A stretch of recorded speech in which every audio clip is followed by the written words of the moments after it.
તો અત્યાર સુધી આ યુદ્ધમાં શું શું થયું છે એ પણ અમે આપને જણાવી દઈએ. ગ્રાફિક્સના માધ્યમથી સમજવાનો પ્રયાસ કરીશું. મહાયુદ્ધમાં અત્યાર સુધીમાં શું થયું છે.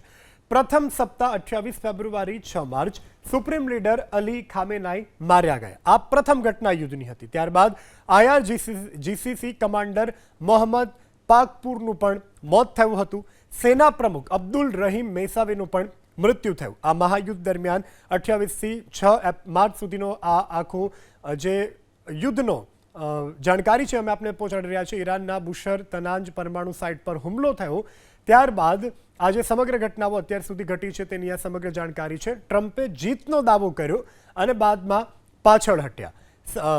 7 થી 13 માર્ચ સુધીની આ જાણકારી છે. ત્યારબાદ મોજતબા ખામેનાઈ બન્યા સુપ્રીમ લીડર.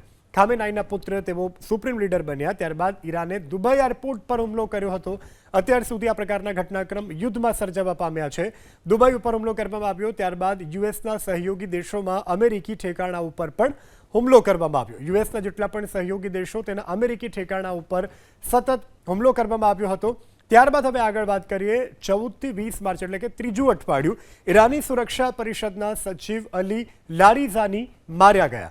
14 થી 20 માર્ચ સુધીનો આ જે યુદ્ધનો સમયગાળો હતો તેમાં જે પ્રકારની ગતિવિધિઓ થઈ તે ઈરાનના સાઉથ પાર્સ ગેસ ફિલ્ડ ખાર્દ દ્વીપ ઉપર હુમલો કરવામાં આવ્યો 14 થી 20 માર્ચ દરમિયાન. ત્યારબાદ ઈરાને યુએસના F-35ને તોડી પાડવાનો પણ દાવો કર્યો હતો. ત્યારબાદ રાસ લાફાન ગેસ પ્લાન્ટ ઉપર પણ ઈરાન તરફથી હુમલો કરવામાં આવ્યો હતો. ત્યારબાદ આ પ્રકારની પરિસ્થિતિનું નિર્માણ. હવે આગળ વાત કરીએ ચોથા સપ્તાહની. 21 માર્ચથી અત્યાર સુધીમાં તો ઈરાનના નતાંજ પરમાણુ સાઇટ પર હુમલો થયો હતો. ઇઝરાયલના ડીમોના પરમાણુ સાઇટ ઉપર પણ હુમલો કરવામાં આવ્યો.